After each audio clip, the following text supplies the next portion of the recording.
This is Master Psychic Rachel from MasterPsychicOnline.com, and this is the Master Psychic Journal Podcast.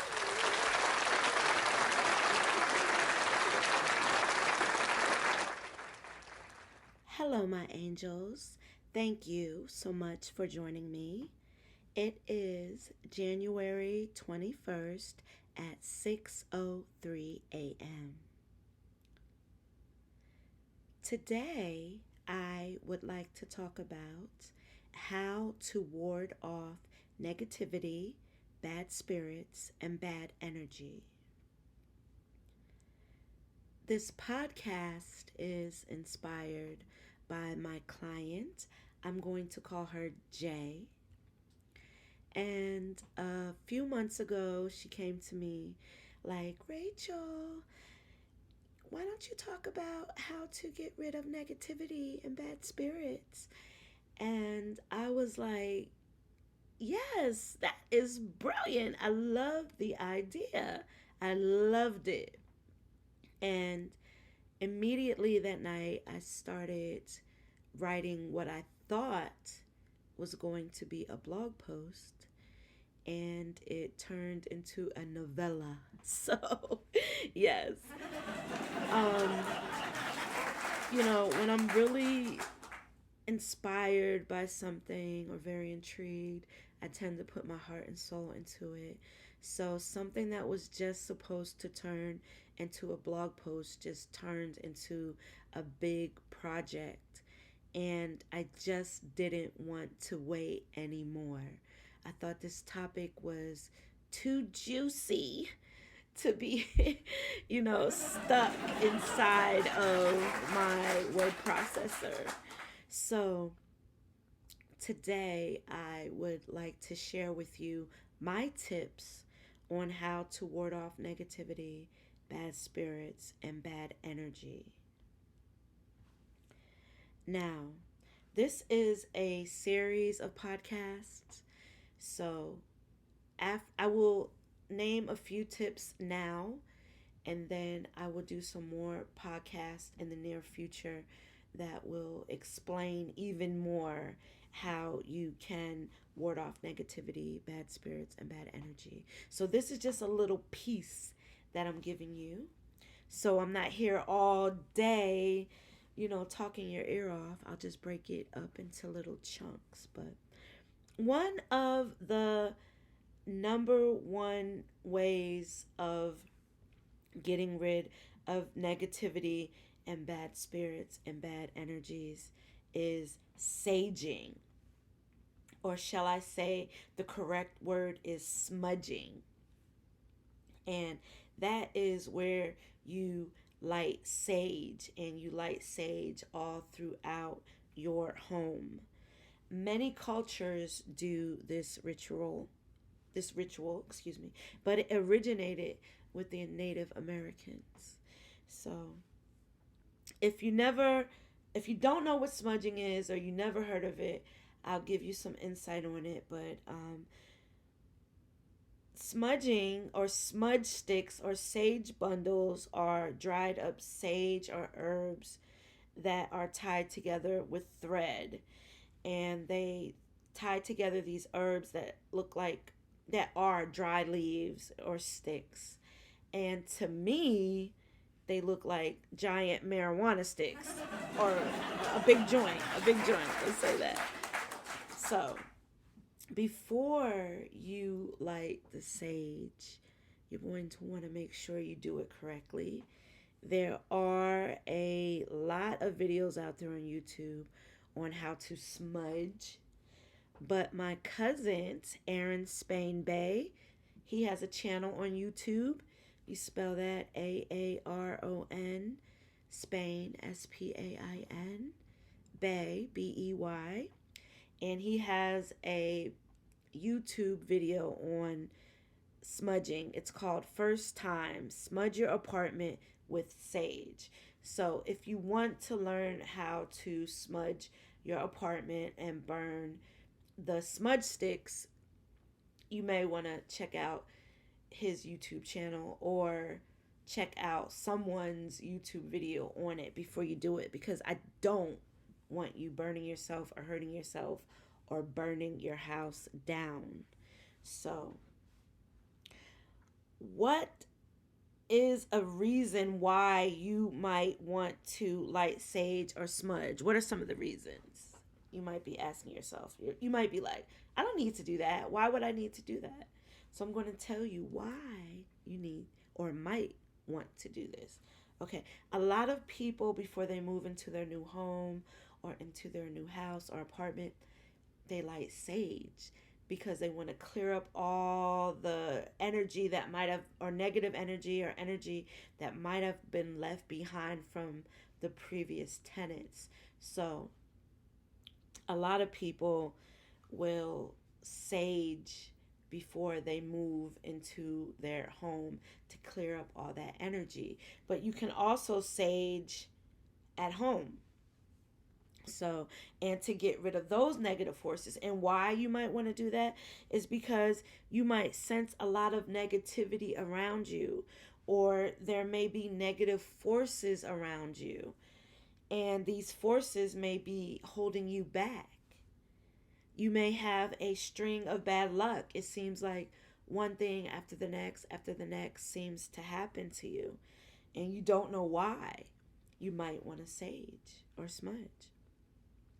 You might have sickness, or you might have an unknown sickness where you go to the doctors and you tell them what's wrong, and they're looking at you like you're crazy, and they have no explanation as to why you're sick.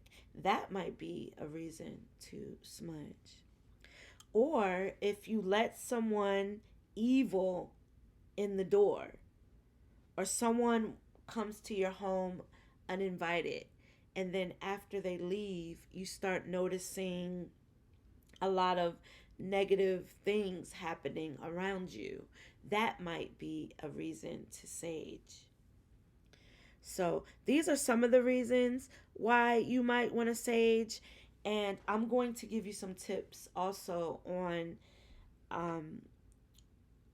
how you can sage, or what you can do when you sage. So, first of all, I want to say make sure you have the sage. You can get the sage from Amazon. I've seen it at the dollar store.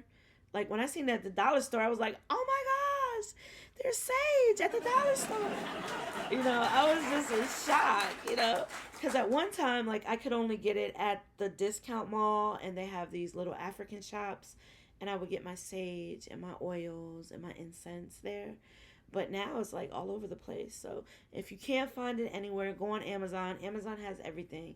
Get you some sage, look at some YouTube videos, and then maybe take some of these tips into consideration. Everyone sages differently. There's no wrong or real right way of saging. It's really how you feel and how you want to do it. But get yourself a tray or a ceramic bowl or a shell so that you can put the sage in. I like to open all windows, doors, closets, and drawers. So, because I want the evil spirits to come up out of those things and go out the door or out the window. So I open the windows and the doors and the drawers when I sage. And then I walk through the house corner to corner with the sage. And I kind of do this horizontal 8 movement from corner to corner of the room to make sure that the smoke gets through the whole house and pushes out whatever needs to be pushed out. Or you could take the sage and just hold it and like push the smoke with your hand like around the room and try to get as much of the room as you can as possible. Then I pray and I tell the evil spirits to get out. They are not welcome. This is the house of God. Or you can say, whoever you worship, whatever their name is, you can say that name. And I let them know evil does not live here. Get out of my house. You're not welcome. Go. This is God's house. You are not welcome here. Get out. And then through the doors and through the windows, the negative spirits just kind of disperse and get out the house. And then if it works, you should start seeing things happening for you for the better. So, yeah, try smudging your house. Okay? And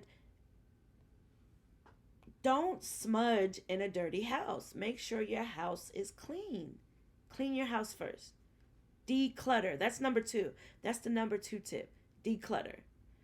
Okay? So if you're saging through your house and, you're up to no good, your house ain't clean, you laying up with the devil, the sage isn't going to work. Okay? So it starts with cleaning out your own home and getting out those things that are negative and those things that you don't need and those objects that are holding energy. And some of them objects are holding negative energy. Or maybe the person you're laying up with is holding negative energy. So start with cleaning out your own house and decluttering. That's tip number two. Declutter. When you declutter, you're going to ward off negativity, bad spirits, and bad energy. Because I believe that the jinns hide in clutter. So when I say the jinns, I mean the negative spirits, the evil spirits. They love to hide in clutter. They love to hide in your dirty bathrooms or bathrooms in general, especially dirty bathrooms. Okay? So if you want to get rid of those spirits, you need to clean that closet that's been piled up with stuff for months and months or years and keeps piling up. And you're wondering why, you can't get a job. Your money's not flowing. Clutter will create money blockages. For example, if your desk is a mess and you're wondering why you're not getting any money, it's because your desk is a mess. Clear your desk, clear your office, clear your space, and you will allow the universal powers and good energy to flow through more easily to you. So when you do manifest things flow very easily to you. There's no blockages. There's not a lot of stuff and clutter hiding in your area, blocking those powers from reaching you.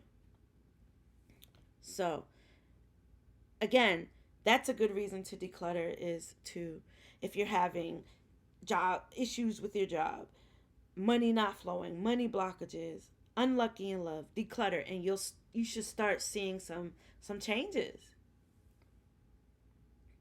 Another thing you can do is feng shui.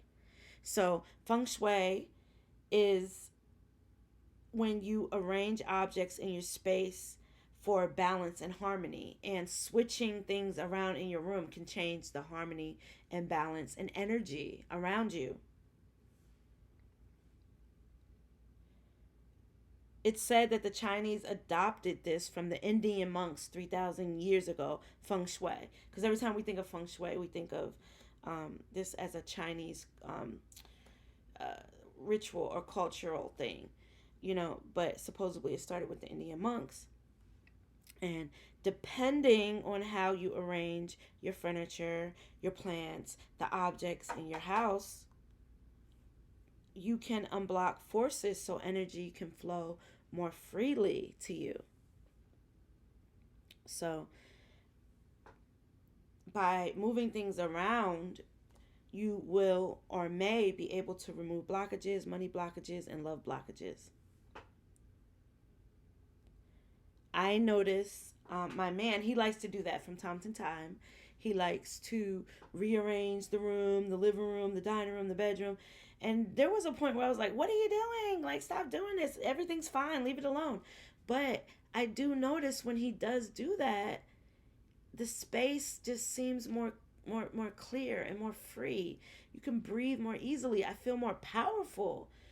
Depending on how he rearranges the room. Now, not every way that he rearranges the room, I feel that.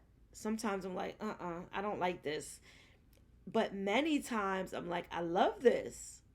and I start seeing these blockages be removed.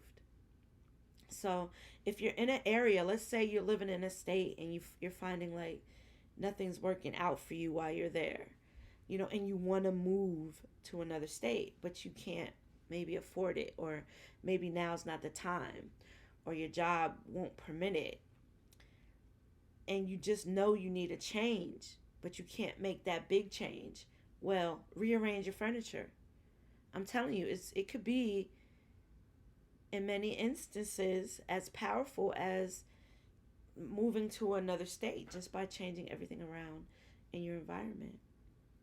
So, yes, these are 3 tips on how to ward off negativity, bad spirits, and bad energy. And in my next episode, I will be talking about crystals and how crystals can ward off negativity, bad spirits, and bad energy. So please stay tuned. This topic continues. This is a series, it goes on and on. And if you would like a free or paid psychic reading, please visit me at www.masterpsychiconline.com. Don't live life in the dark.